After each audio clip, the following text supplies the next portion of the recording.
and to all the participants attending today's session. Without further ado, I'd like to introduce you all to our speaker for today. Our speaker was born in Hyderabad and was brought up in Gurgaon and had an interesting career path to get to where he is right now. Currently, he serves as the Chief Executive Officer for Paytm Money. He has also served as the Chief Executive Officer for Finshell and as the Board of Directors for Sharekhan. He's an alumni of Delhi University and had his career in politics when he was elected as the President of Student Union. Please welcome Mr. Varun Sridhar. Sir, it's an honor for us to have you on board. Thank you so much for taking out the time from your busy schedule. It will be a pleasure for us to be enlightened by you. Now I'd like to request our principal, sir, to formally welcome our esteemed guest. Over to you, sir. Thank you, Vidit. Good evening to everybody.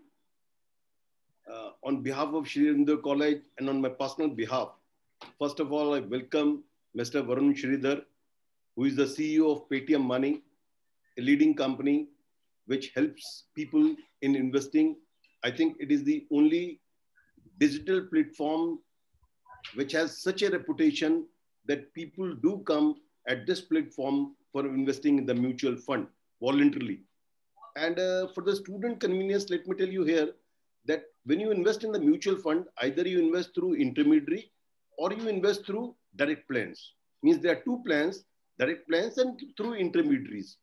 When we invest through intermediaries, the return which you get over a period of time, the difference is as high as 1 or 2% on an annual basis, which comes to be quite heavy amount in the long term. So Paytm Money is a platform which helps investor in investing in the mutual fund without charging any expense. So that is the beauty, means they help the investors to invest in the direct plan. This is the beauty of the Paytm Money. And the Varun Sridhar is the CEO of the Paytm Money. And I was seeing just while coming from college to home, I was seeing the profile of the Varunji. As Vidit said, he is the alumnus of Bhagat Singh College. He is the alumnus of University of Delhi. It makes us proud that our students of University of Delhi are doing so well in their career. In this young age of 40 years, he has become the CEO of a company. And in his student days, he was the president. He was just telling in informal chat that he was the president of his college. Friends, normally people have the feeling that the students who contest for a student election and all those things, they're not very good in studies. But Varunji's career shows that even if you're in the political life, even if you're in the social life, despite of that, you can excel in your career, providedly you have zeal to do something in life.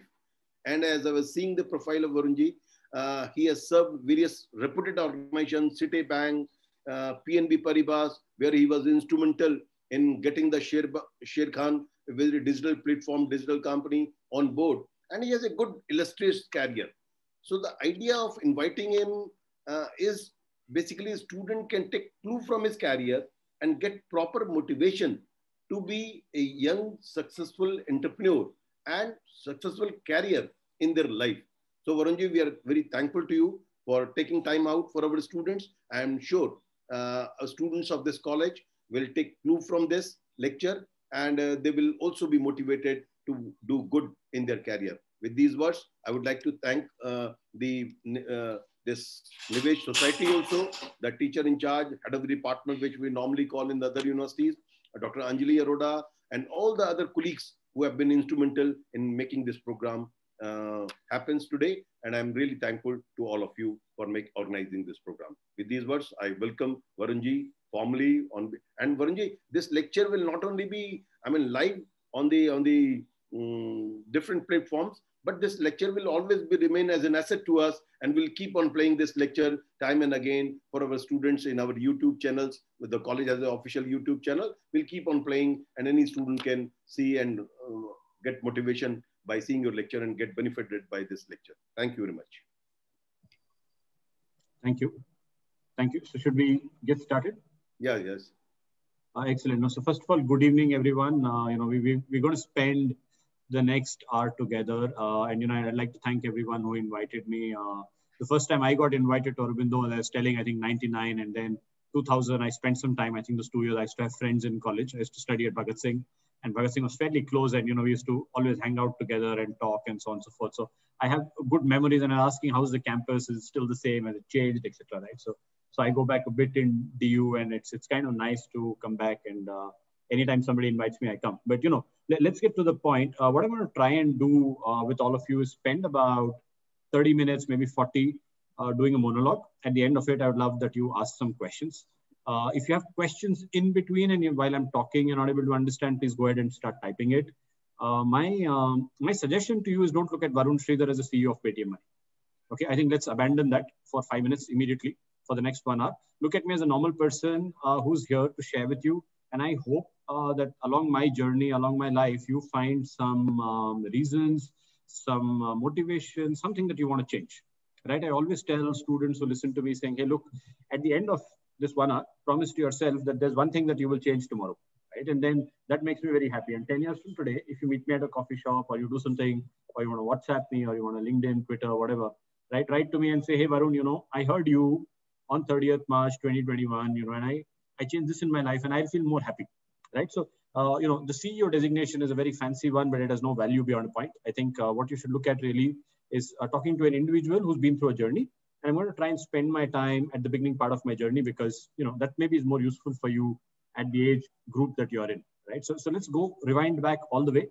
So way back 1998, I was 18 years old and I finished my schooling in Gurgaon. So I'm a Tamilian brought up to parents who are teachers, right? So my father was a professor of a school called MDI Gurgaon, right? So he taught finance there.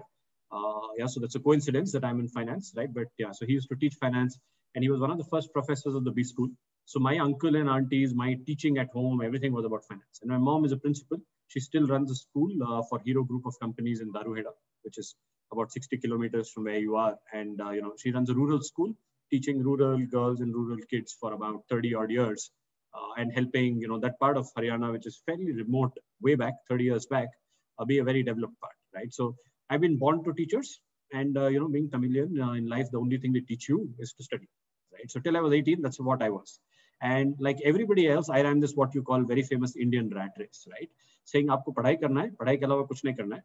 And once you finish, you have to become a doctor, an engineer, an architect, a chartered accountant, or there is nothing else in life to do, right? Or you do an MBA, but that's about that there is to life, and you keep running this race. Okay, so my first admission happened, and I went to Bhagat Singh because I didn't want to go to any top school, right? So I stopped studying somewhere around 11th.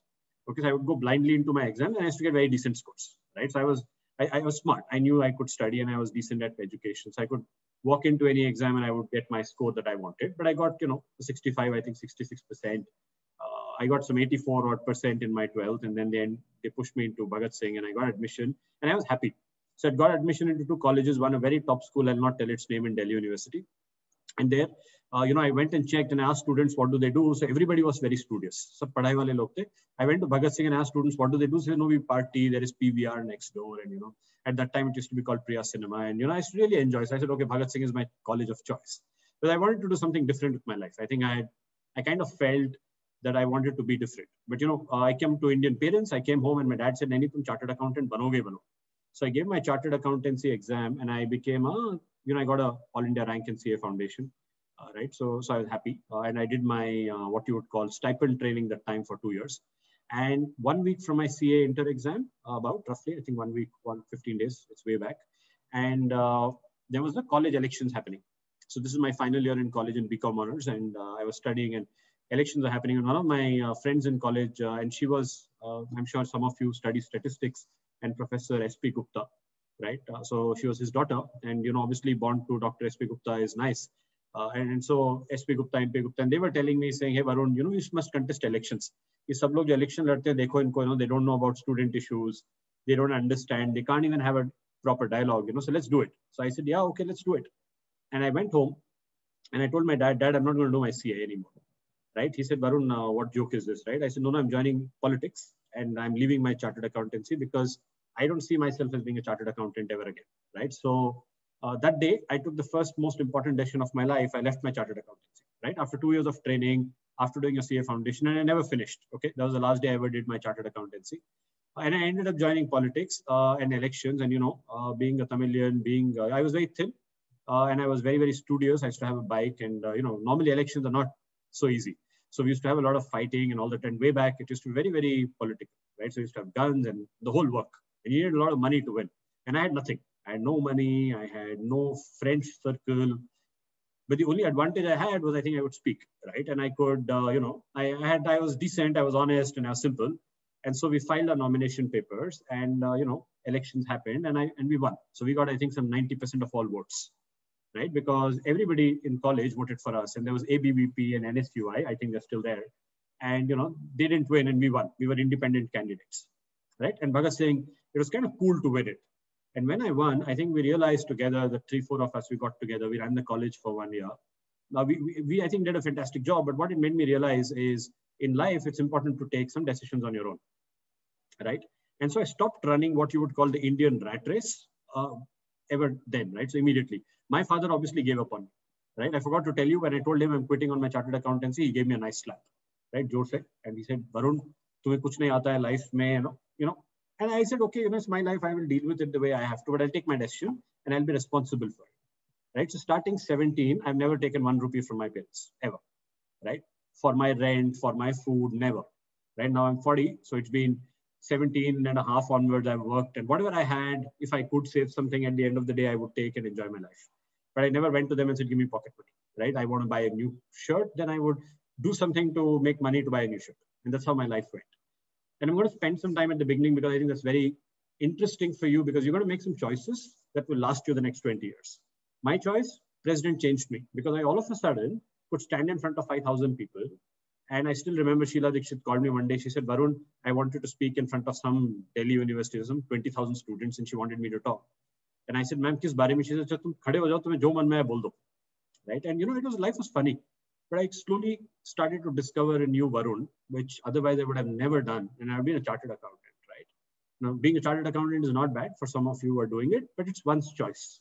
It was not my choice, so I changed it. I then went on, I worked in a company, everybody told me, Varun, do an MBA. I refused to, right? So I didn't. Everybody told me, Varun, you must give CAT. If you give CAT, your father is an MDI, top school, you will anyway get one IM, A, B, C. Why are you not giving your CAT? And I said, no, I will not. But I was forced to give my CAT, and I gave, and I got a horrible score. So eventually my dad let go of me, and he said, Acha, tumhe jo karna hai karo, right? You enjoy your life the way you feel like. So I was working in Gurgaon one day, and I called my sister, who happened to be at Citibank. And she's my cousin. So I called her one fine day and I told her, I said, look, I want to run away from Gurgaon. And she said, Acha, tune kya kiya hai gadbad? I was notorious in my family by then. So she said, tumne kuch to gadbad kiya hoega that you want to go from Gurgaon? I said, no, I'm just, I have traveled. So in 98, I went to Pakistan, right? I was one of the exchange students to Pakistan. And I discovered that travel was this fantastic thing for me. Okay, so I tried to travel. And by the way, I've traveled to about 55 odd countries till today. Okay, so, and I've traveled like crazy. So the travel bug had caught me on, and I said, no, I want to get out of it and I want to experience new things.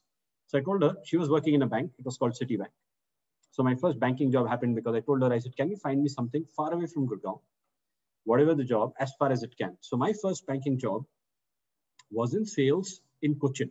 Okay, so up map mein dekho, I think the last town where you can find a job from Gurgaon is Cochin. Okay, and I found my job there. My job was of a sales guy, so I used to wear a jacket and I used to sell.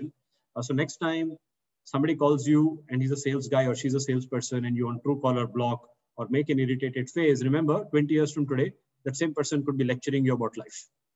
Okay, so your starting point never is equal to your ending point also, right? And always, we'll talk about this a bit more. But I went on to do sales. I was very passionate. Whatever I did, I wanted to be the best. And that time in sales, I used to give, incentives, like used to get a Walkman, used to get a music system, used to get an old TV and all of that. So for me, being the best sales guy from Cochin, competing against people in Bombay, Delhi, Bangalore, all these big cities was easy because I would work from 7 in the morning to 6 at night. Right? I would work non-stop. There's nothing stopping Varun. Right? I would be on a bike doing a sales job. Very, very normal salesperson. Now, while I was doing sales, most of my colleagues or my classmates were studying in FMS, in IIM Ahmedabad, in IIT, and so on and so forth, right? Because I was, I was decently well educated. So, and I used to like this girl a lot, and she was studying in FMS, right? And more often than not, people ask you, what do you do? And I was like, I'm a sales guy, right? And koi mere se baat nahi karta tha uske baad. But in my mind, I used to have this fantastic life in Cochin, and Cochin was fantastic, great state. I was far away from home, from Delhi. I had no friends anymore. I had no language anymore, right? Because, Cochin is far, it's distant, they speak a different language and they eat differently. And I was vegetarian, and if you ever visit Kerala, 80% food is non-veg, right? So it's kind of different for me, but I kind of enjoyed the whole experience. I did well. And one of the things I changed there is I'm a workaholic, by the way, so I work a lot, right? And I'm a workaholic as long as I find it happy. So as long as I enjoy my work, I feel passionate about it, I work a lot. But the minute I don't feel passionate, I cut, right? So I was in Cochin and I was talking to my boss one day and I said, hey, you know what? I'm doing very well in sales, but I don't learn anymore. Can you teach me something? He said, yeah, Varun, 6 baj gaya, you're doing well. You work so hard more than anybody else. Go home and enjoy, have a few beers, go play some sports. You're in Cochin, it's beautiful, right? Why would you want to work again after 6 p.m.? And I was like, no, I want to learn. So I ended up doing a second job for somebody without money, without any gratification. And that ended up helping me learn what my normal job would not teach me. So I was doing 2 jobs within the same bank, and I quite enjoyed that experience. I later moved to Bangalore, and from Citibank, I moved to Deutsche Bank. And that's a nice story, I think, for all of you. I worked there for about 2 years. And in Deutsche Bank, I was employee number 4 of the company, right? So I was of a very small, it was a large bank, and I was employee number 4. And that was my first startup. So you can say, hey, look, this guy, I never knew what a startup meant like. But in these 2 years, I learned how to serve tea, coffee to 20 people. Okay, try it out. I don't know how many of you have served tea, coffee to 20 people together, but it's a very tough task. I learned how to sleep in the conference room table because we worked 2 years, no Saturdays, no Sundays. Okay, no holidays. So you just work, right? And you don't know, and you come to office thinking, today I'm going to do product, but you end up doing ITFST. You end up doing data analytics. You end up preparing business plans. You end up having a conversation. So in a startup, you get in and you don't know what your life is going to look like that day. And it's crazy, right? But those 2 years, I think we worked so much that we built a bank. My best day was when the bank went live, right? Because all of a sudden, all the work that you had done was seeing something real, right? And you have a chance and a satisfaction, but also you learn so much more in a startup, right? And I was young, and what the sales job had taught me was no ego. Because in sales, your ego gets destroyed. Your anger gets destroyed. Your ability to talk to people increases significantly. Then in Deutsche Bank, I realized that I was slowly starting to be very good at doing 0 to 1. Okay. And I said, hey, I'm very decent. And I didn't know that skill, right? How do you know it if you don't experiment?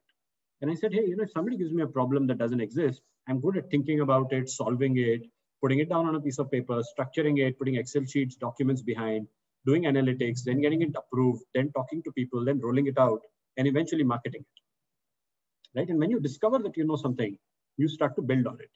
But on the last day of Deutsche Bank, I left the bank, and it's the second most important decision I took in my life. So I was applying for this job in China. Okay, by then, by the way, I started to travel like crazy, right? So anytime, any weekend I would be on a flight or a bus or a cycle or a bike, right? There's no way you could stop me after Friday, 6 p.m., right? And until today like that, right? So what ended up happening somewhere in 2008 was Deutsche Bank had this job in China, amazing job, same job what I did in India, but in China. And they were interviewing for it. And I did my interviews, and at the end of my interview process, they told me, hey, Varun, you're not selected.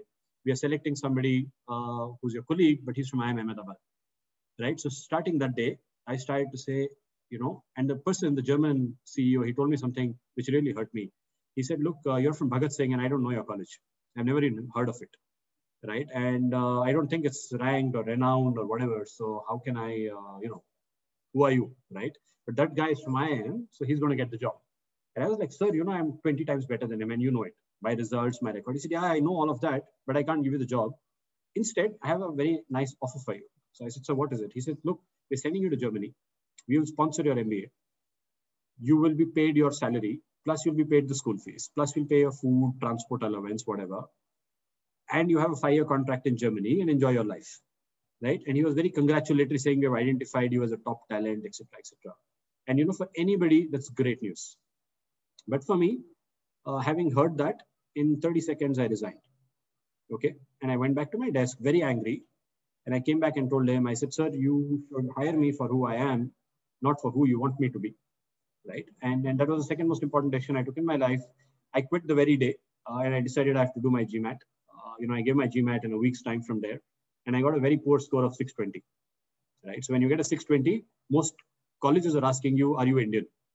Okay, because India में जो भी GMAT देता है 720, 740 लोग खूब पढ़ाई करते दिन रात, and I was 28, 29 by then, right? So, and I got 620, but I used to tell all my college professors, whoever used to interview me, saying, hey, why don't you interview me? Put me against the best IIT IIM guy you have, and let's see who can do better. Right? And the good thing is when you apply with Oxford School of Business, when you apply with National University Singapore and all these top schools, they give you a chance. Right? So I got my chance and I got admission into 2-3 schools. Eventually, I chose a school called SDA Bocconi in Italy. Okay, today it's ranked 30th in the world or 20th in the world for MBA. Okay, it's a top school, very tough to get into. At my time, it was not ranked.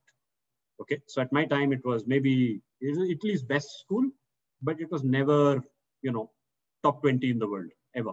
But today it is, right? But back then in 2008, when I went to my school admission, I'll tell you why I chose that school.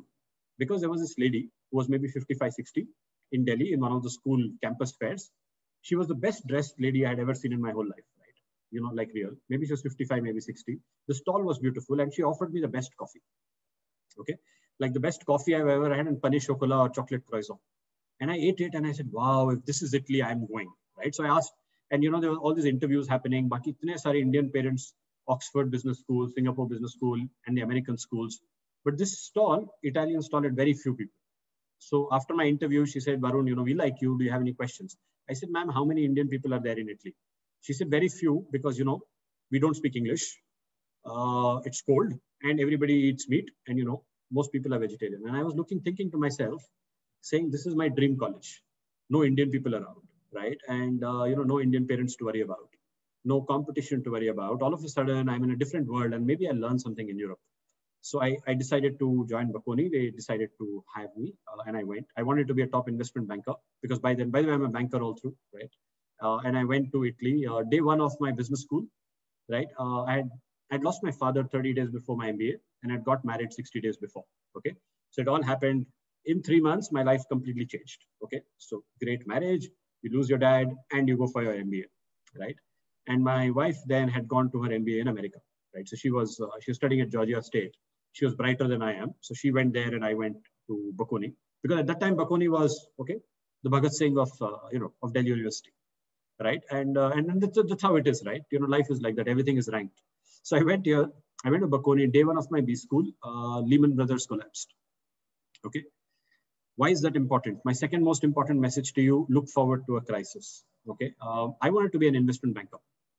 I had this hotshot life in my mind and I really wanted this school life and investment banking karenge. I went for this hotshot MBA. Day one, the 2008 financial crisis happens. Some of you may think 2020 is bad. COVID is really a bad crisis. It's not. If you've seen 2008, you will know the real trouble. There was no LinkedIn. There was no Zoom like this to talk to you guys. Okay. So I joined this college and day one, our dean comes to all of us and says, if you are a foreigner student, especially Indian or Chinese, if you want to do finance and you want to be an investment banker, if you come here on a loan, and if you don't have anything to do in Europe, we are willing to refund your fees, send you back to India and give you some additional allowance and pay for your flight tickets and really apologize to you because we are sure at the end of your MBA, most probably you will be jobless, right? Imagine that's your opening inaugural speech, okay? And most people would worry. Many did. But I said, ठीक है यार, अब इससे बुरा क्या होएगा? अब तो आ गए ना, right? I'm on Italian soil. I'm in Milan. Milan looks lovely. Food's fantastic. Nobody speaks my language. Look, this is so tough. And it was raining and it was cold. Everything was wrong, right? But day one of your school, this happens. And I said, no, I will fight this out. And I did it. And we went on. I used to apply for 70 jobs a day. Okay. And that time, job was not LinkedIn application, copy paste, write to the same paragraph to everybody. That time, finding a job application was to find an email ID of Varun. And email IDs were not available on Google. Okay. You have to literally go to each office, have coffee with the security guard. Security guard will tell you who's the boss. Then you have to get one email ID of somebody else. Then you have to make the same nomenclature. Then you have to find the email. Then you have to find the motivation letter and write. And I used to do that for 70 jobs a day. Okay. I got no answers, zero, because it was crisis time. So I did this interview with this company called Value Partners. After 16 rounds of interview, they said, Varun, sorry, we like you, but we can't offer you because you're not able to do your visa. Okay. So I said, no problem, ma'am. I said, why don't you give me a chance? It was an internship for 3 months. Because there, if you do an internship, you get a job, right? So I said, look, I don't have nothing to lose. I'll go to Dubai on my own. I know you've started an office. I think I can start things on my own. I will go there. I'll work for 3 months. All expenses are mine. I don't need nothing from you. No laptop, no flight tickets. And in Italy, there's a rule that if you do stipend, you have to pay for flights. You have to do this. I said, all rules abandoned. At the end of 90 days, if you believe in me, give me some money. If not, life goes on. At least give me a certificate ki chalo internship kiya. because I didn't want to be jobless, right? So I was very obsessed with finding some home for myself, right? So I did the internship. Now, the funny part is at the end of 90 days, Value Partners gave me this fantastic job, right, on my internship. They gave me a first stipend of 15,000 euros. Okay, calculated 2008, getting 15,000 euros is like 12 lakh rupees today. Okay, as stipend, as your first stipend, because I've done this fantastic job for them over 3 months, and they gave me my first offer letter. I was maybe the first 10 students to be placed during crisis, and I was super happy. My dean was super happy. I took the job, but that very night we had a party at Just Kavali, okay, in Dubai, and we blew up all the money. Okay, because I used to love, I don't save, right? So I used to enjoy my life, and I was used to it. So I said, yeah, matlab, you worked so hard for something, let's enjoy. So I partied a lot, I traveled a lot with all that money, and the money was gone. But I had such a fantastic time. I had this nice big job offer. I took the job, I worked in Dubai. And from then, I started to realize that crisis is great. Okay, and we'll talk about that. So 2011, I fast forward a bit. I was in Egypt when Egyptian revolution happened. I was working as a consultant. And if some of you don't know what's Egyptian revolution, there was a big war. Okay, so in front of me, I've seen about 800 people die. A guy next to me was shot dead. Okay, everybody was killing everybody, and my office was burnt, right? So the whole office was burned. It was a horrible day in Egypt. And I got my first banking job there, my big banking job. At the end of the project, when the whole country was burnt, my boss said, look, you're management consultants. There is no strategic project to do, go back home. But two of us, we sat back in Egypt, sent our families, and restarted the whole bank. So somebody like RBI, the Central Bank of Egypt, recognized us. We did a great project. At the end of the project, the CEO of BNP Paribas, where I worked for 8 long years, offered me a job. I was 31 when I became deputy CEO, head of retail banking, private banking, SME, in a foreign country with a team of 2,000 people. Okay, so he gave me the job offer. And at the end, he said, Varun, do you have any questions? And in my mind was Leonardo DiCaprio walking in a suit into a meeting room with everybody surrounding him, right? Because all of a sudden, here I was doing a fantastic job, and all my dreams had come true, right? So just imagine my life, all crisis, crisis, crisis. And at 31, all of a sudden, boom, you're the deputy CEO of a big bank, right? And if I look at all my peers, all those FMS, IIT, IM guys, all of a sudden at 31, I was maybe 20 years ahead of everybody, right? Just because maybe I'd taken some risky moves. And so here I was doing this job, and the only question that came out of my mouth was, sir, what's going to be written on my business card? And he joked, and he said, Varun, whatever you want to write, you write. And I wrote board member. And so I became a board member that day. Fantastic job. We did a great job in Egypt. I went on from Egypt to work in Paris, where I got promoted. I ran a bank. I ran about 16 different banks, right? So I want to give you a flavor of the kind of projects I did. I launched a digital bank in Europe, a bank in China called Nihao Bank. We bought a bank in Poland. I had to fire 3,000 people in Ukraine. We had to work in Morocco, in Egypt. So basically, I was traveling like a pilot all the way from San Francisco to China. And it was kind of crazy during the time.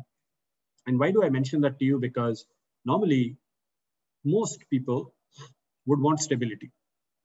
Most people would want the easiest jobs. But I would look forward to a crisis. I would look forward in my organization to the worst job. Right? The job that nobody wanted, the job that was the toughest, the job that was in the worst place, the job that paid the least. Because I would say if I can make that successful, and by then I'd started to master what I would call 0 to 1. I started to figure from Deutsche Bank days that I was good at taking something which was a startup and making it big, right? And this was my skill, and it would keep me passionate. So I started to do that, and that went on and on and on. And eventually I came back to India one day. Mr. Modi was running around. So I was in Paris enjoying, and Mr. Modi was running around with his, khadi jacket. And I was very impressed with this whole India shining story. So I was in Paris having a good time, but I said, hey, I want to come back to India. So I put my hand up at 35 to buy a company in a big town hall like this, a session like this, but a company town hall. And I told my CEO saying, hey, I want to buy something in India. We met later. I ended up buying this company called Sharekhan. I didn't do it myself. By the way, one of the things you'll realize is you can't do nothing yourself. There's always teamwork. There's always 2 people together. There's always 5 people together, right? So there's this very nice guy, Jean-Christophe Goujon, French guy. He and me together came to India, and we bought this company called Sharekhan. Another day, another time, when I come to campus one day, I love campus visits, by the way. I hate this digital interaction with students because you don't feel the energy, right? But, one day if we meet in person, I think it's fantastic because at the end of the session, you can say, hey, coffee, beer, shisha, right? You can do that. But, here I can't do anything. I want to say thank you to you guys, and you'll go your way and I'll have my tea, right? But when you go along the journey, one of the things I realized was I came back to India, bought this company, Sharekhan, and that's another movie story. 18 months, it was my first acquisition ever. We bought the company for 2,100 crores. Okay. Another story, another day, another time. You know, it's a great corporate finance story. But I ended up buying the company. We ended up being on the board. It was my first very big board job in India. We ran it. I was running a startup there. 2019, I quit BNP Paribas after 8 long years. And I want to tell you why. Like I said, don't look at Varun as a hotshot CEO because it's not worth it. Okay. Learn from the incidents because you're a choice. You're a result of your choices, right? And if you don't make those choices, you'll never succeed. So there was a startup that I was running inside Sharekhan.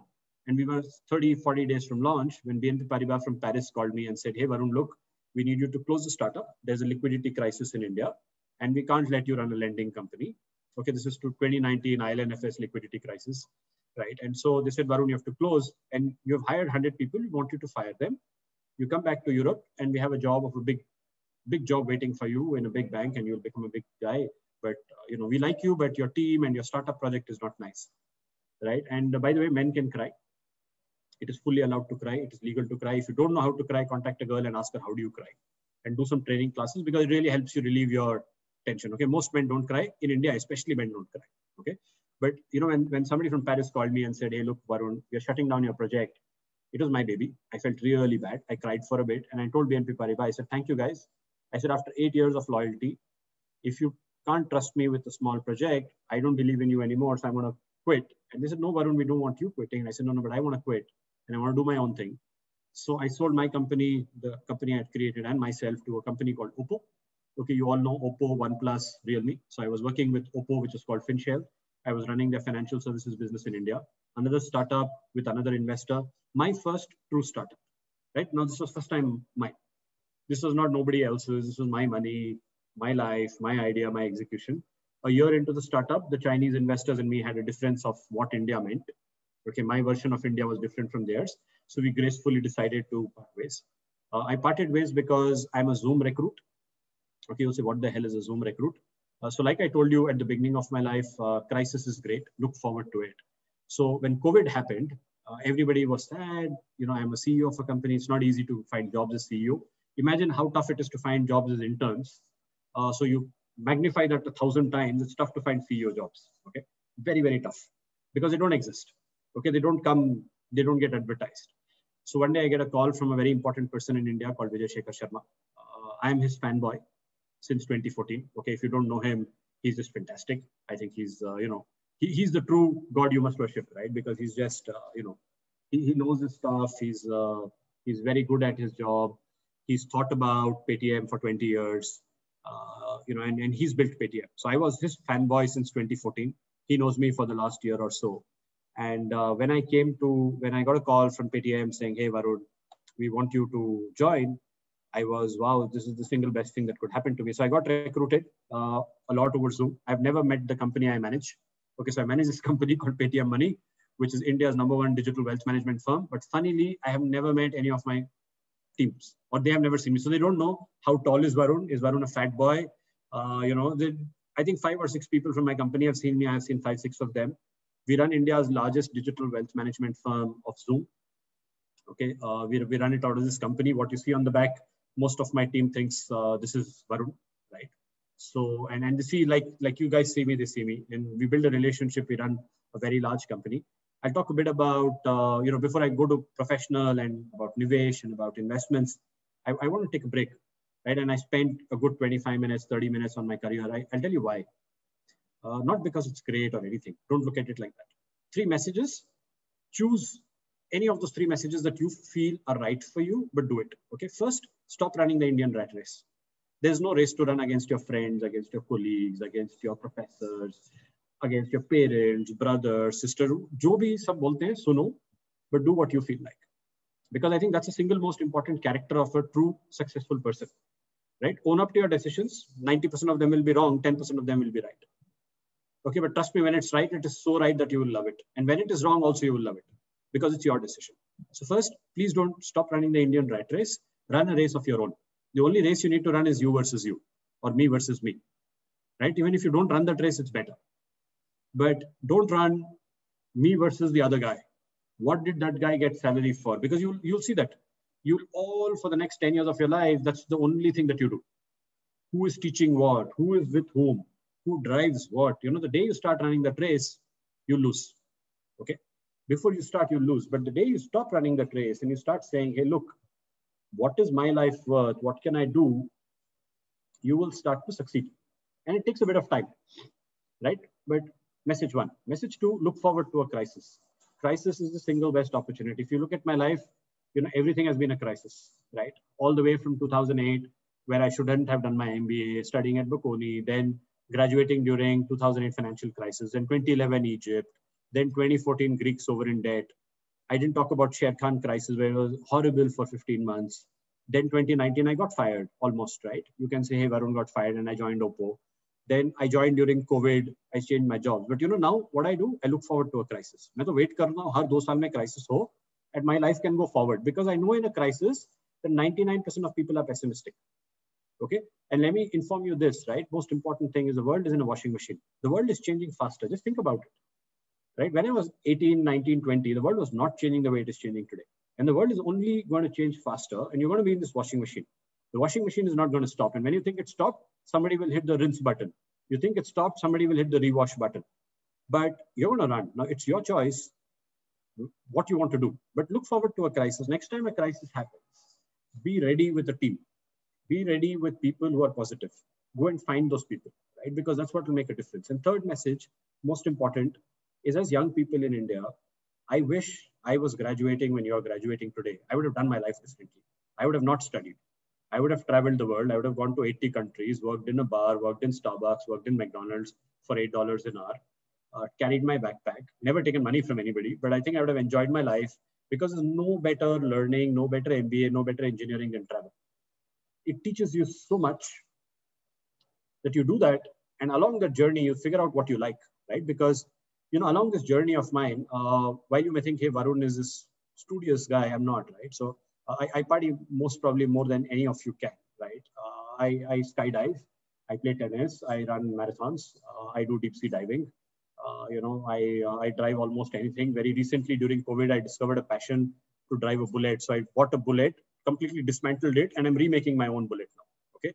So I'm doing all sorts of crazy things. Why? Because I think sometimes life is not about work and money. And because it's not about work and money, you do so much more. So 3 messages, choose whichever one you like. I would love that you choose something else, but yeah. I'm going to stop there, and I'm going to go on to very quickly a bit about Paytm Money. I think it's interesting for you guys, and talk a bit about young people investing. Okay, I think it's important. Paytm Money has 4 business lines today. We are India's #1 digital wealth manager. You know, Dr. Vipin introduced us very beautifully, and I was very happy he spoke about direct mutual funds, because you know, it is very simple stuff. But I have 4 business lines. The first one is mutual funds, where we do direct mutual funds. Essentially, what we do is give you access to funds without commission. Essentially, you don't pay commission to somebody, a banker or a salesperson, and you save 1% for the rest of your life. Okay, so imagine you have 5 lakh rupees. In 30 years, that 5 lakhs will become, I don't know, 30 lakhs. So 1% of that every year, you multiply, and it's a crazy amount of money, which you can save by just investing on a mobile app. So that's what we do. When we launched that product in India, nobody liked it. Today, we are India's #1 mutual fund distributor. What makes me proud is not that. What makes me really proud is I have one customer in 99% of all PIN codes in India. Okay, just think about it. 99% of all PIN codes in India, we have at least one customer, which makes us bigger than the Indian Post Office, or makes us bigger than SBI or anybody else that there is, right? What's even nicer is we bought the product from 5,000 rupees, 1,000 rupees. Like imagine you call somebody and say, मुझे ना 100 रुपए invest करना है, घर आ जाओ, मैं sign कर देता हूँ. Nobody would even talk to you if you were not giving 50,000 rupees. We bought that 50,000 rupees to 100 rupees. Okay, and we were the first company in India to do so, and that's made us successful. We are very technology driven. We don't think of, we're very, very digital in our nature. I run a very small company of 350 people. Okay, just to give you a comparison, my nearest competitor is about 4,000 people. Okay, so we are 1/10 the size, and that's why we save money. The money I save, I pass it back to my clients, right? And that's how we are able to be cheaper than others. So that's my first business. It's called direct mutual funds. Our second business is called digital gold. That's again a very funny business, not launched by me, launched by Vijay. There's a reason I respect him. You know, India is the world's largest gold consuming country. So everybody told Vijay, when Vijay said, Varun, I'll put gold on a digital app, everybody said, no. Gold on an app, who will buy? Kya karenge log? Kyun kharidenge? We said, no, why don't we do one thing? Why don't we allow you to buy gold from 1 rupee to 1 crore? You can buy 24 hours, no documentation, one click. You buy pure gold 24 karat. You buy at real-time prices, at the prices as they change. And if you want, you can get a gold biscuit delivered at your home. Then you can go to a jeweler. Okay, so we did all this in the product. As compared to when you buy from a jeweler, first you have to go to the jeweler, then the jeweler has the same rate all day. Then actually the rates change. Then your gold chain doesn't look like a gold chain 2 years from today. And you're starting to think, yeah, 2 saal pehle sona hi kharida tha na, right? And all those thoughts start come to you. But we launched this product. What's really nice is our mutual fund business is 7 million consumers. Our digital gold business has 62 million consumers. Just think about it. 62 million Indian people, right, have bought digital gold on Paytm and Paytm Money. And that's the second business we manage. We've transacted about 6,000 kilos of gold. Okay, I'll let you do the maths later, but it's a very, very important amount of money. And just to give you a feeling how that's important, this Diwali, which went, we did more business than India's largest jeweler in 2 days' time. Okay, so the number of people who came, and I find it really nice that at 3 in the morning, somebody's saving 5 rupees of gold. Okay, now I don't know why that person is saving. So one day I got curious and I called. He said, sir, आज ना मैंने दिन में 20 रुपए बचाए, मैंने 5 रुपए सोने में डाल दिया because I have my daughter getting married 3 years from today, right? And I think there's a whole new India out there which lives of technology, which you have to identify as young people if you ever think of working in fintech. The third business I do is pension planning, or NPS as we call it. Pension planning in India, people don't think. सब लोगों को लगता है अगले हफ्ते में कैसे पैसे कमाऊं. At 60, God will take care of me. God doesn't take care of anybody. Okay, neither will your kids, nor will your brothers and sisters. You have to take care of your own self. But Indian people don't believe in what we call NPS or pension planning. So it's a very small product for us. Somebody once told me, Varun, you have 40% market share. By the way, in gold, we have 50% market share. In mutual funds, we are India's #1 distributor. And in NPS, we have 40% market share. But it's very small, so I don't like it because it's too small. And the last business for me, which is the most exciting, is what we launched about 7 months back. It's the trading business or stock investing business. So there we do stocks, we do ETFs, we do IPO, we do everything. Bunch of futures and options, derivatives, etc., etc. I'll give you an example about how we disrupt ourselves. I think that's most important for you. Dr. Vipin spoke about mutual funds. But then in India, there's a word called ETF, or exchange traded funds. So in mutual funds, in a regular mutual fund which you buy from a bank or an IFA, you pay a 2% commission. In a direct mutual fund, you pay a 1% commission to the asset management company, not to the distributor, right? So if you bought from Paytm and you bought an ICICI mutual fund, then ICICI gets 1% from you, but we get nothing. In an ETF, you actually pay for the same thing 0.05%. Okay, think about it, 0.05%. That doesn't make any sense for me because I make zero revenue, but it's the right product for the customer. So this December, we went across India and launched ETF. 30% of my user base today has an ETF because it's the right thing for you to do, right? So as we go along this journey, what is Paytm Money? Paytm Money aims to be India's #1 digital wealth management firm, right? But what I really like, and one of the reasons I accept these meetings or these talks is because 45% of my consumer base, of my user base, is less than 25. It's people like you, right? And what I really love about that is 2 things, or 3 things maybe. First, I love the new India. Okay, I love that the new India wants to keep it in control, that you all want to keep things in your control, on your mobile phone. It's the single best thing. Okay, whenever somebody tells you that you do too much on your mobile phone, tell them that you're stock trading. Okay, they will stop speaking. They will respect you more. They'll buy you a second phone also. Or maybe you don't need it and you'll buy it on your own, right? But I think the most important thing is what I like about young India is you're willing to take finances in your control.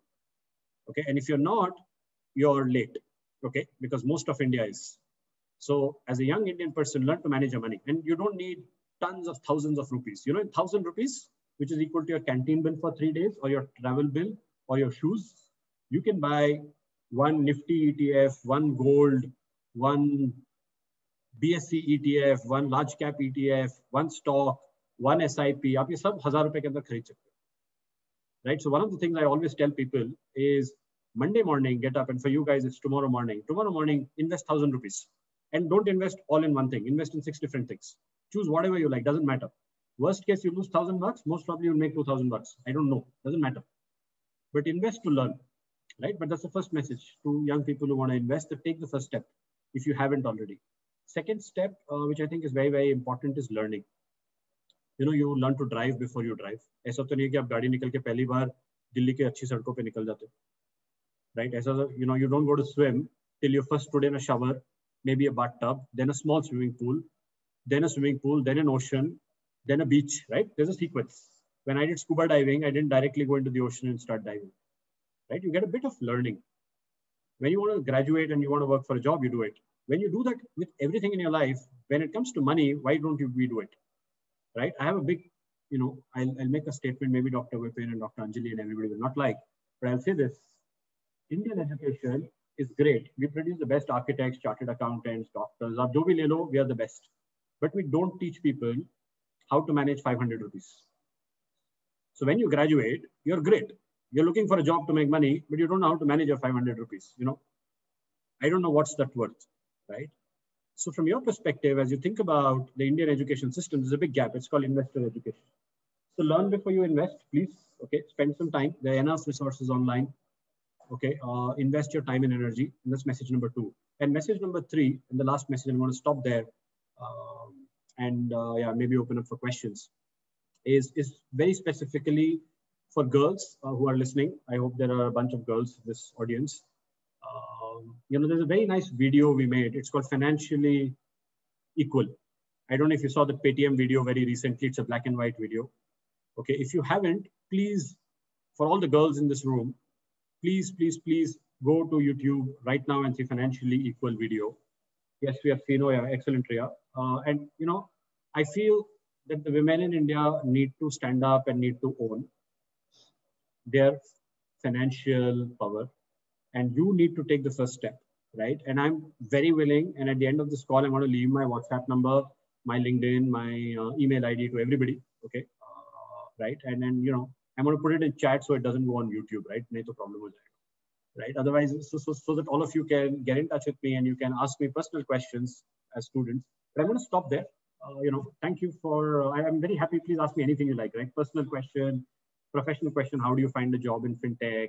I want to do my own startup, anything that you wish. But thank you. It's been a pleasure. I would love to come to campus again. And yeah, thank you.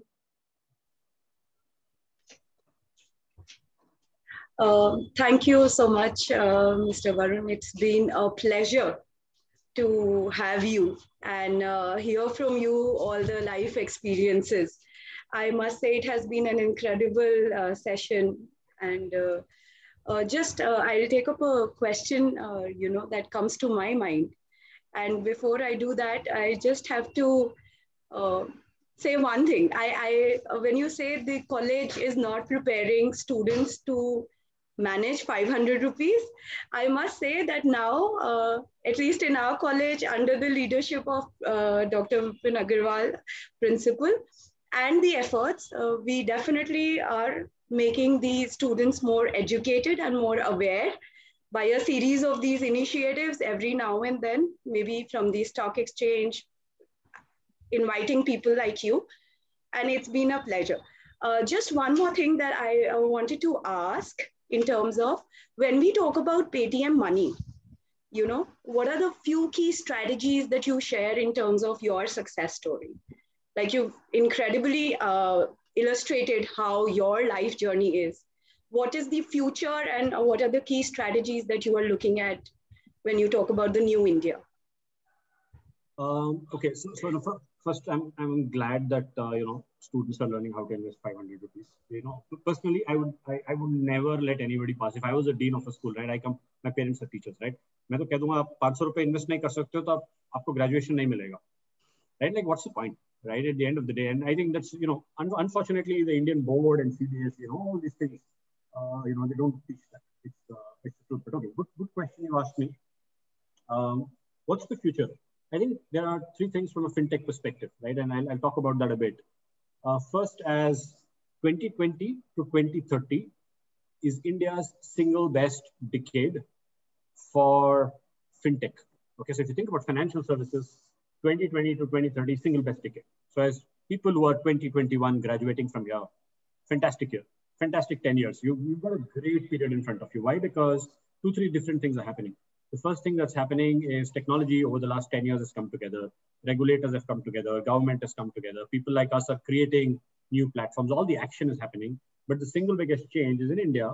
When I was like you, 20 years back, if I thought to graduate, I had to work for Citibank and all these big banks.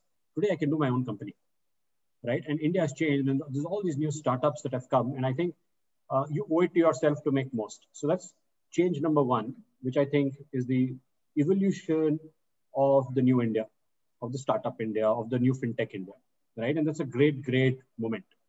There is a rush of water. It's like white water rafting. वो हो रहा है. आपको बस कुछ नहीं करना है, बोट लेके बैठ जाना है, लाइफ जैकेट पहन के. That's it, right? And the water will take you. You will have a good time. It's like roller coaster rides, right? You will enjoy it. There's no chance of you not enjoying it. Second message I think that's happening is as follows. I think the world out there, from a pure perspective of business, is changing. So earlier, the world could be run, and I think there's 6 new things happening. So first is TQ, which is technology quotient. Okay, what does that mean? That means as a student who's getting into that world, you need to be technologically good. Like you have to learn how to code, how to know technology. Because at my age, it's okay to not know tech. I'm not an engineer. But I think at your age, it's not okay to say, I'm doing English, I'm doing my BA in English, so I will not learn technology. Because any job you do, 5 years, 7 years from today is tech-driven. 20 years from today, there'll be nothing other than technology. So if you're going to solve your problems, it doesn't mean that the BA English honors is not important. It just means that whether you're doing marketing, fashion, zoology, any subject, technology has become a key part, right? And so if you're not somebody who can master that, you're going to fail. Okay, so first is TQ. Second is what I call DQ or data quotient, right? So DQ is happening. So if you can't know how to do, there's a program called Python, R, Hadoop. How do you do data analytics? How do you crunch numbers, right? If you're not able to do that, and you're not able to merge technology and data, again, you'll be left behind. Third is IQ, which you all know. Fourth is PQ, which is people quotient, which is how does one person behave with other. Okay, the best test of PQ is when you call somebody else on his mobile phone or her mobile phone, what does the person think? Okay, imagine, आप जब किसी को phone करते कहते अरे यार ये phone आ गया, right? As compared to when somebody else calls you very happy. That's called PQ. It is the golden test of PQ. Okay, then there is FQ or financial quotient. So if you have a Marwadi or a Gujarati in your college, please catch him or her and make them good friends. They are born with how to run businesses. Okay, a lot of business depends on how you're able to make money, how you're able to make profitable business models, right? So that's FQ. Now you combine all these quotients, that's the new business model, right? Earlier, what used to happen is an EQ, emotional quotient, right? 6. So you combine TQ, DQ, IQ, PQ, FQ, EQ. That's the new business model, right? And I think that's how you should think about life, right? So that's the second big thing changing. And the third big thing changing, I think, is gone are the days when young people would work for large companies. Gone are the days when young people would aspire, because honestly, those companies are always going to wait for you. I think young people today are willing to take risks to set up their own companies, to join startups. And because they're willing to do all that, India is disrupting and India is growing. If Vijay had not made Paytm and Vijay had taken a job like Varun, India would have been different. India में QR code नहीं होता, India में mobile payment नहीं होता. India is digitally ahead today because of one man, and that's Vijay. Because he thought differently than every other person, right? And he comes from 100 square feet house in Aligarh. So just think about what I'm saying, right? And yeah, so that's the answer. That's what is changing in the technology world. Thank you so much. Very well answered. And I truly have this respect for Paytm being the first Indian unicorn, figuring out in that list, making India's mark globally. Truly. And even the Paytm money, the advertisement, yes, for the women equality, it was a lovely, lovely piece. Now I would like to invite Ms. Shasta, another faculty colleague of mine, to ask a question. Hello, sir. I'm right here. I also have a question for you. First of all, thank you for giving us this opportunity to hear directly from you. And being a commerce department, it is our greatest pleasure. Sir, my question is related to account aggregators. So how do you think account aggregators can facilitate growth in the fintech space, and how can we as a nation prepare ourselves for the challenges associated with them? So there are two thoughts I'll give you my personal point of view. I don't think account aggregation will work in India, right? Oh. That's my very, very personal point of view, okay? But, in America, actually, there's a company called Udly. Okay, so I was in San Francisco, and Udly has done a great job of account aggregation, because account aggregation fundamentally believes But as a user, आपके पास 5 bank account हैं, 4 credit card हैं, 6 जगह savings है. It would be cool if you could see all this together. Fundamentally, right? That's the whole thing. Let's say there's a family of a husband, wife, 2 kids, grandparents. The coolest thing in the world to do would be that all of you have this one app where all of you are able to see the wealth of the family every day, right? And that would be the coolest thing. And all your budgeting is happening there, expenses are happening there. I think it's a dream of a financial services thing, which is called account aggregation. Now, the truth is, in America, it's been tremendously successful. Okay, whereas in India, it's not taken off. Now, why? Because in India, due to regulation, due to compliance, due to the different entities, you're able to see. And so actually, RBI launched a license called Account Aggregator NBFC license. Okay, so it's a technical, and I'll try and not be too technical here, but the fundamental problem in that is in India, there is SEBI, there is RBI, and then there is PFRDA, which is the retirement one. Then there's PF, then there's income tax, there's a trust department. Each of them have just so many companies, right? Now, if you look at all of that, fundamentally what's happening is while the information is not together, so you are as a user, you download an account aggregator app, you're saying, the balance is not good. Like in UPI, I don't know if you notice, you can't store your last time's balance. Every time you need to see your bank balance, you need to click and then you need to put your UPI pin, then you get to see the balance, right? So imagine that all the time you're putting pins and your balance can't be stored because Indian regulation on one side is very open, but also very restrictive. So that's problem one. And problem two is, let's say that somebody, and I'm sure some startup, some young kid somewhere will figure it out, right? I'm very confident of that. One young kid will figure it out and he will make all this account aggregation work like magic. The minute that's done, the problem is you can't transact. Because what would you like to do? Let's say husband has to transfer money to son. Wife has to transfer money to husband. Somebody has to pay an installment.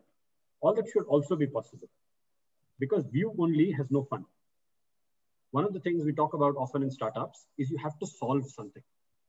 If you don't solve a problem or you don't solve a user need, hidden or apparent, you will never create value.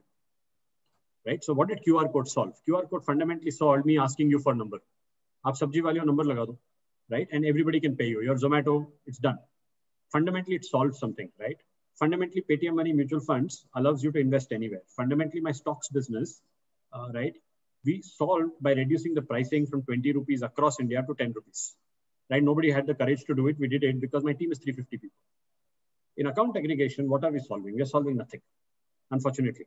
So the way the regulation is today, it's difficult to solve, but I think the regulator will evolve. RBI is very, very open-minded. I love it about them. So I think with time, account aggregation will become important in India. And last biggest problem is data privacy. I think finally Indians have become very aware of their data. I'm so glad, right, that Indians talk about data privacy and they say, Mera data hai. Because Indians, we didn't value anything, right? We were like giving our telephone number to everybody. It doesn't matter. But I'm happy that we Indians value our data privacy. So the biggest problem is, am I allowed as Paytm to see your data in ICICI? Tricky question, right? So that's why I don't think it can work. But yeah, in America, it's worked beautifully where technology people came together. Thank you, sir, for your answer. Maybe it will take a number of years to reach that stage.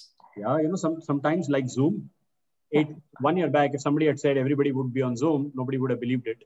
But you know what? The whole world has changed, right? It sometimes just needs a spark. And I hope that spark comes because it's a great concept.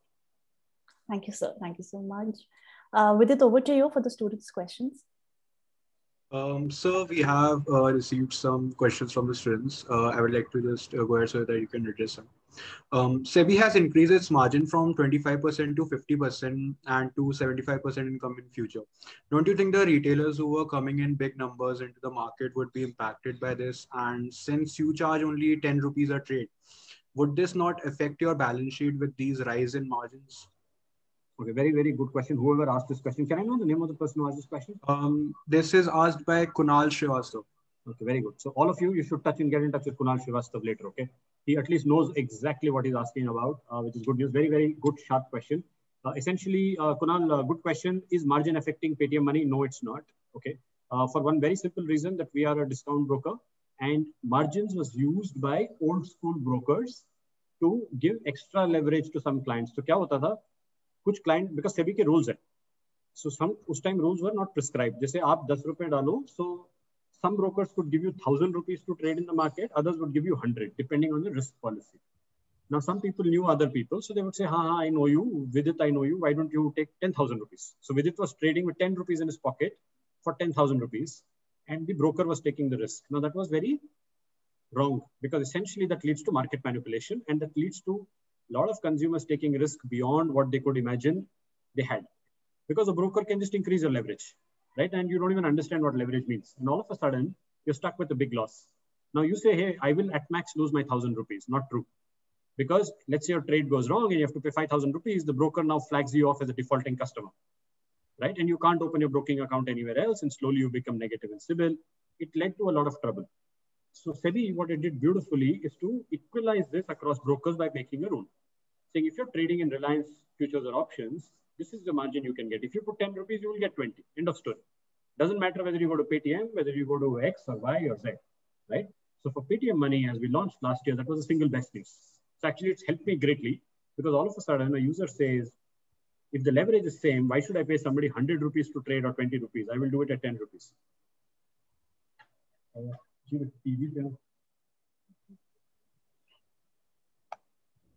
Guys, just give me 1 second, please. Sure, sir.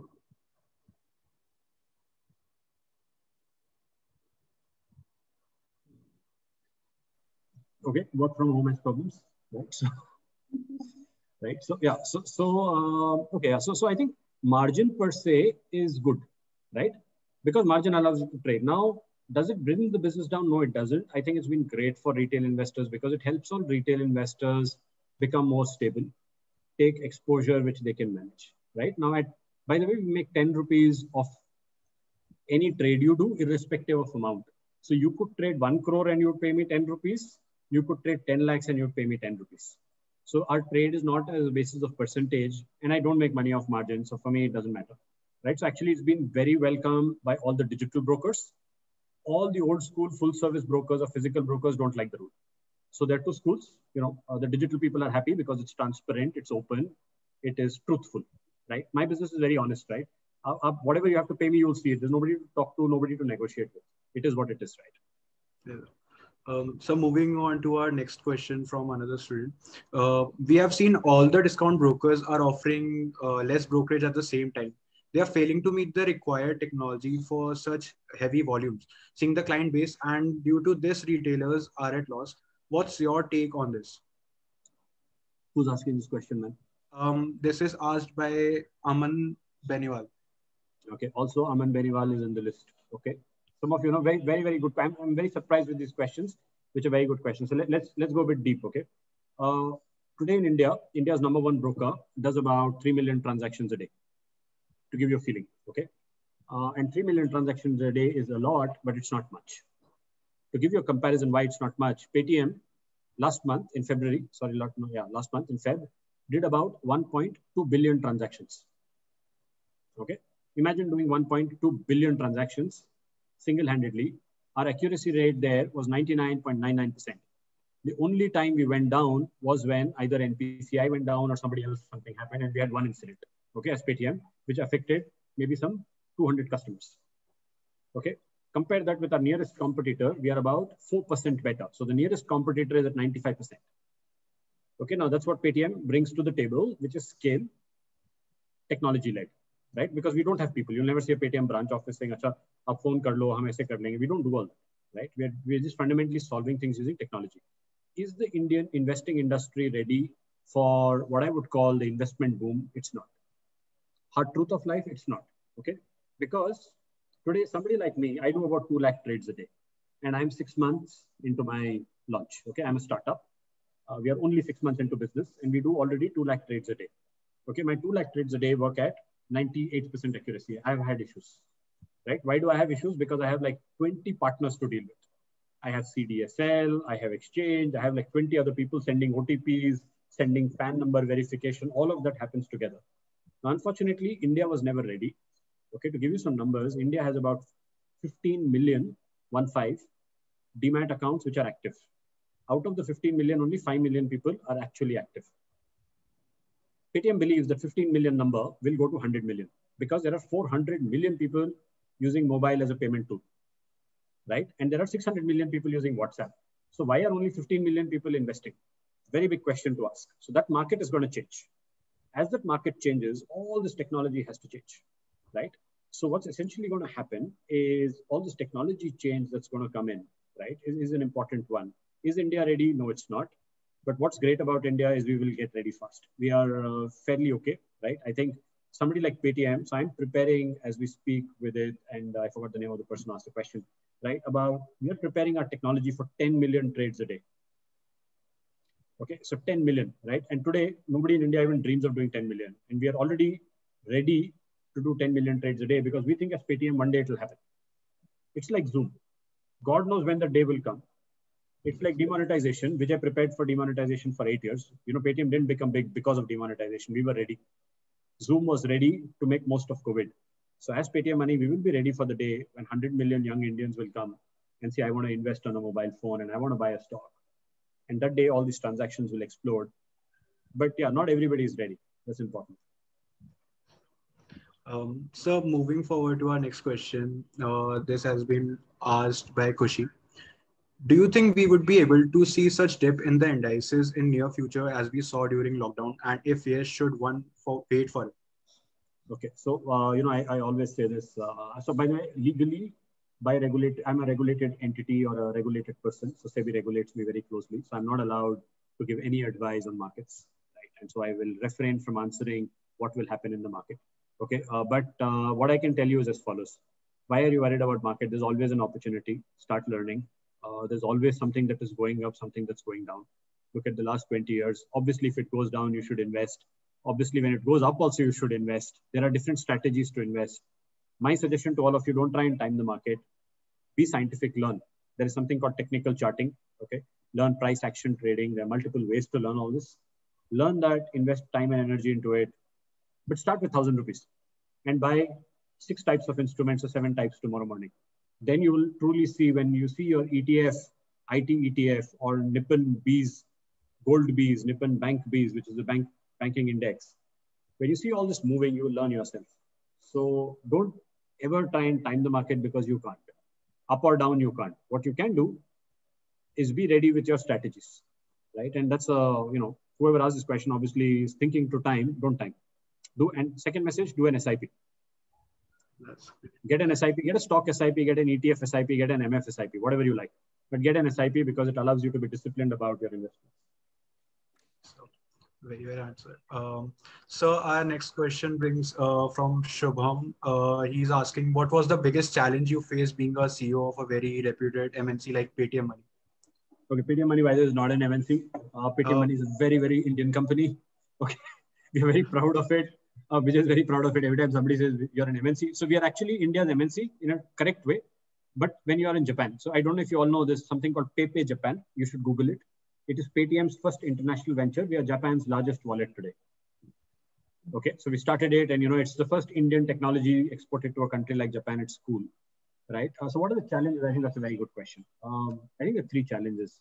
First is the people challenge. Like everywhere else, you know, people look up to you, people look forward to you, people want to talk to you. So you have to be able to build a relationship with people. And people doesn't mean only your employees, it means your bosses, your investors, your stakeholders, your users, everybody, right? So if you look at my users, I take customer service queries on Twitter. Even today, I talk to 200 customers a week. Okay, and you'll be like, you know, it's a lot, but it's a lot, right? For a CEO to do that, it's a lot. But why do I do it? Because a user, when he abuses you, when a user pays me 10 rupees, they think they own me, right? Which is fantastic because he or she will tell you exactly what's wrong with you. Your best friend will not, your employee will definitely not because he or she is afraid, right? Or some young 21-year-old will tell you that, sir, I'm not worried about this job. So, you know, doesn't matter. Let me tell you the truth that this app is horrible. They will tell you the truth. So, and the ability to hear truth, I think is so tough. So people relationships, I think, are the first biggest challenge. Second challenge is vision. The world is changing rapidly. So leader needs to have a vision. A leader needs to dream. A leader needs to be able to take people along with that vision, right? Now, Varun is not born with vision. Neither is Vijay. Vision gets created when you talk to different people and you construct it, right? So being able to construct a common vision, being able to share a common path, then rigorously running behind it, I think makes a lot of difference. So I think that's challenge number 2. And challenge number 3 in today's world is technology, right? I'm not a technology expert and I spend half my time worrying what's the next big thing on tech And before it becomes the next big thing, can I make it the next big thing? Right? And I think that race is on, and truly that is challenging as a technically, right? Very well answered. So, sir, our last question has been brought by Sarika. So she's asking what advice you would give to yourself, to a young Varun Sridhar in college about starting to invest as a college student. Yeah, okay, very good question. I was also looking at the question answer web. Have we asked a question? You know, I'm biased, like I said, to women empowerment. So I'm going to take some questions from there. You know, I think it's nice. What advice I would give if I was 20? The first thing, I would invest. You know, I would. If you don't have money, ask your parents for 1,000 rupees. I'm sure they can give you 2,000 rupees. जितना भी मिलता है ले लो, right? अपने दोस्तों से ले लो, अपने uncle aunties से ले लो. You know, go and get everybody to give you some money. Create a pool and start investing. Right? There's no better way to start investing. Advice one: don't invest into one thing. Don't invest because somebody told you to. Invest basis your choice. Now you'll say, Varun, I have no clue how to do it. Yeah, nobody has. First time you swim, how did you do it, right? You jumped into the pool, you fluttered a bit, maybe you drank a bit of water, and then you were swimming. That's it. It's simple. First time you rode a car, same story. So don't put all your money, okay? Don't take your parents' house, sell it, and then put all the money inside, because in the evening you have something to come back to, okay? But, you know, ask your dad or mom or brother or sister or somebody for 1,000 rupees, 2,000 rupees. Or if you don't have that money, go work in McDonald's and Starbucks. They pay you decently every hour, right? And you can make some money from there and you know, start investing. Second, I think learn a bit. Go and watch YouTube videos. There are a bunch of YouTube videos. There are a bunch of classes. People like Paytm Money do a lot of classes. Participate in them because they'll help you learn, right? And continue learning. Learning is always, I would invest 10% of my time learning how to manage your money, because now I meet people, honestly, my best friends, okay, they do nothing all day. And I'm like, dude, what do you do? They said, Varun, we're playing on a mobile phone. Every day, 8:45, they're up. They're traders. Till 12, you can't talk to them. At 12, trading is done. They're having a better life than I do. They trade anywhere in the world. Okay, they make a bit more money than I do. They're happy. Sometimes they lose money, but even I do. Right? And it's part of the whole managing your money philosophy. And third, I think, because a girl asked that question, I would say, learn to stand up against Indian stereotyping. Right? You know, have your voice and tell your father, tell your brother, boyfriend, everybody, don't interfere in my financial life. I want to buy my own insurance policy. I want to buy my own credit card. I want to buy my own stock. मुझे आपसे नहीं सुनना है, right? And I think the minute you start doing that, you will notice that you will fly yourself.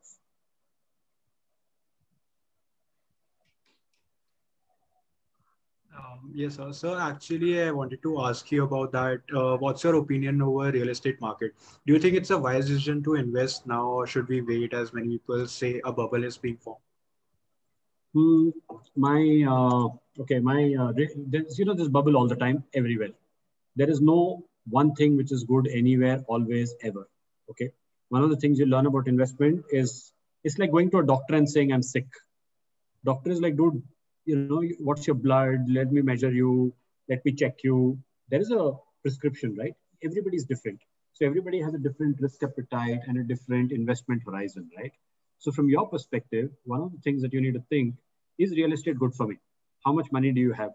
Right? Like I do my maths very simply. I'll tell you, very recently, I was about to buy an apartment. Okay. So I did my maths. I said, okay, if I invest 1.5 crores in this apartment, over the next 20 years, how much rent will I get? I did the maths. I took the same amount of money and I put it in a mutual fund.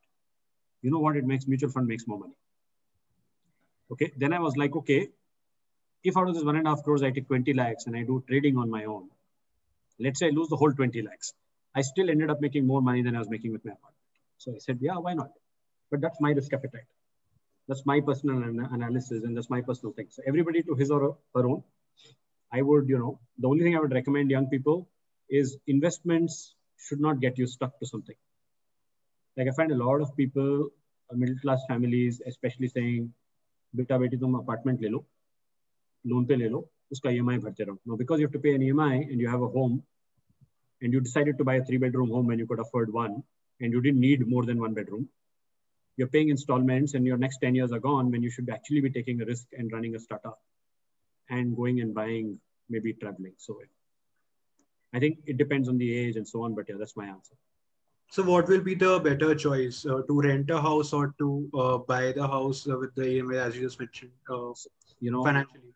I'll tell you a funny story. So I know this girl from Paris. Okay, she was 22 when she first met me, or 23, something like that, right? So she was studying in the best school of Paris, and then she had studied at MIT in San Francisco, US, right? And she was bright like hell. So when she came to me for interview, it took me 30 seconds. I saw her test results and I gave her a job offer for 250,000 euro salary, okay, which is an important amount of money, right? You multiply it, it's like 2 crore rupees, okay? So I gave her the job offer. She never joined, and she decided to travel the world. She decided to be free. She used to work in Starbucks, work in restaurants, work as a travel guide. She traveled to 30 countries in the next 3 years with a backpack, went all around. A French girl came to India and she met me here, etc., etc. Did everything. Eventually, one day I meet her in, I met her back in Europe, and she drove in a Lamborghini. Okay, I said, hey, what happened? She said, now she's older, obviously. She traveled for 3 years, and the next 5 years she spent working in a hedge fund, and she's importantly rich, right? I don't know. It's your life, right? Make a decision not based on your end goal. As long as your mind is independent, do what you feel like doing and stand by it. It should be your decision. That's all I would say. There's no good advice for that.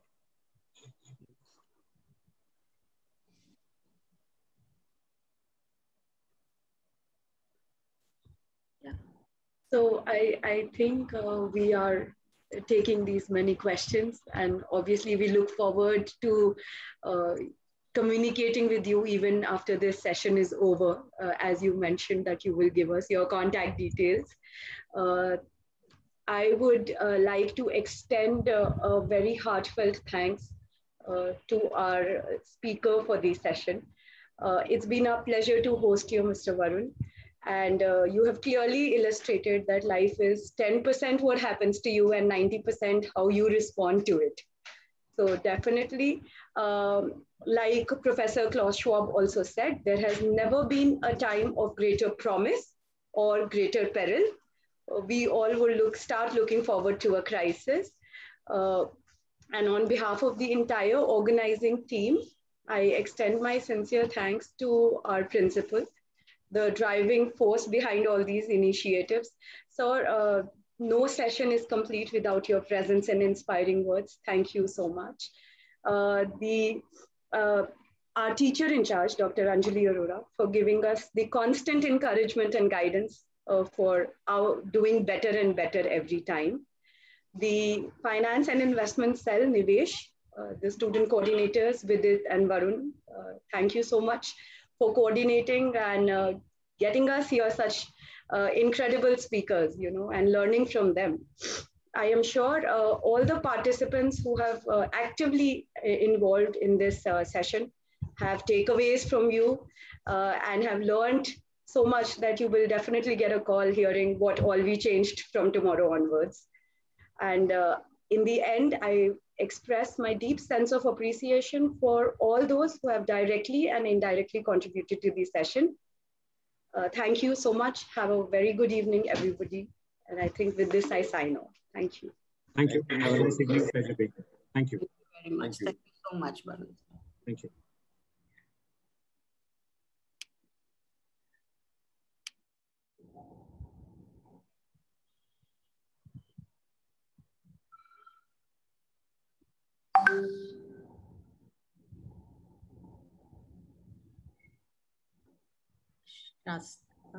Yeah. Vidit, do you have to circulate any link? Yes, ma'am. I'll be sharing the feedback on it.